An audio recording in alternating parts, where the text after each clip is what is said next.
भारत छोड़ो आंदोलन के 81 साल पूरे होने पर बीजेपी ने एक महाअभियान की शुरुआत की है। 21 दिनों तक चलने वाले इस अभियान की शुरुआत संसद में लगी गांधी प्रतिमा से बुधवार को की गई। बीजेपी का ये अभियान इंडिया गठबंधन पर तीखा हमला माना जा रहा है। बीजेपी सांसदों ने भी इस मौके पर कांग्रेस सहित तमाम विपक्षी पार्टियों पर जमकर निशाना साधा। क्या कुछ कहा, सुनिए। देखिए, आज 9 अगस्त बहुत ही इम्पोर्टेंट दिन है। 1942 में आज ही के दिन क्विट इंडिया मूवमेंट चालू हुआ था। इस 75 साल में कांग्रेस ने और कांग्रेस समर्थित जो पार्टियां हैं, जो अपोजिशन अपने आप को कहती हैं, उन्होंने 3 चीज ऐसा दिया जो दीमक की तरह इस देश को खा रहा है। वो एक है परिवारवाद। यदि राजीव गांधी की डेथ हो जाएगी तो राहुल गांधी बनेंगे, राहुल गांधी का खत्म हो जाएगा तो प्रियंका गांधी बनेंगे, प्रियंका गांधी का हो जाएगा खत्म, उसके बच्चे बनेंगे। उसी तरह चाहे कोई भी पार्टी है, आरजेडी है, डीएमके है, इस तरह की जो परिवारवादी पार्टियां हैं, उनके खिलाफ माहौल बनाने का हो गया है, क्योंकि ये लोकतंत्र जो है आम लोगों के लिए है, गरीबों के लिए है। गरीबों के बच्चे नहीं आ पा रहे हैं। आज जब भारतवर्ष अपने अमृत काल में प्रवेश कर गया है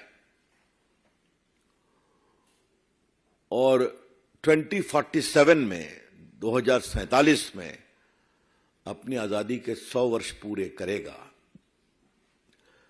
तो हमारे लोकप्रिय प्रधानमंत्री नरेंद्र मोदी जी ने एक बहुत बड़ा आह्वान किया है। जब अमृतकाल 75 ईयर्स चल रहा है, उन्हें 3 आह्वान किया है। परिवारवाद भारत छोड़ो, भ्रष्टाचार भारत छोड़ो, तुष्टीकरण भारत छोड़ो।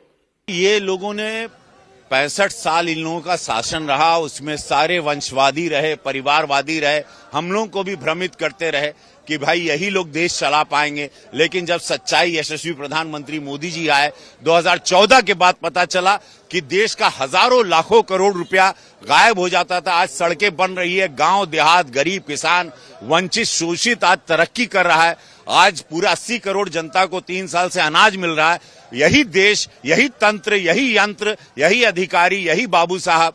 तो पहले ये सारे लोग चूंकि परिवारवाद करते थे, वंशवाद करते थे, तुष्टीकरण की राजनीति करते थे, भ्रष्टाचार करते थे, आज समस्त भाजपा और पूरा भारत ये कह रहा है कि क्विट इंडिया, छोड़ो इंडिया, ए घमंडिया, छोड़ो इंडिया। वहीं बीजेपी के इस अभियान को लेकर कांग्रेस का रिएक्शन भी सामने आया है। कांग्रेस ने बीजेपी पर निशाना साधते हुए कहा कि उनको देश की फिक्र नहीं है, उन्हें बस राहुल गांधी और उनके परिवार को बदनाम करने और उन्हें गाली देने का काम है। What is the relation between Quit India and BJP? BJP इनका लोग आज़ादी के स्ट्रगल में पार्टिसिपेट नहीं हो गया। They are against the freedom movement. BJP is totally against the freedom movement. Then what is the point of they are saying something on Quit India Day? Basically, Quit India Day is a historical day.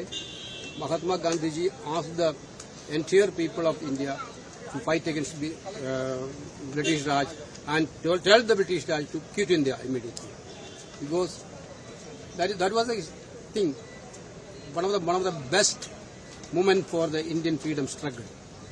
Today, the country now witnessing same like British situation by this Modi government.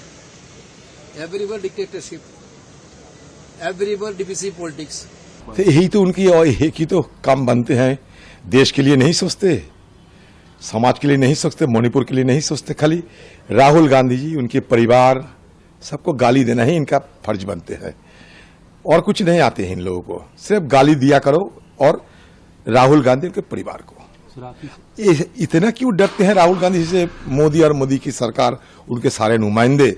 ये मुझे बड़ा आश्चर्य लगते हैं। आपको बता दें कि 21 दिनों तक चलने वाले बीजेपी के अभियान का समापन 29 या 30 अगस्त को होगा, जिसका समापन कर्तव्य पथ पर किया जाएगा।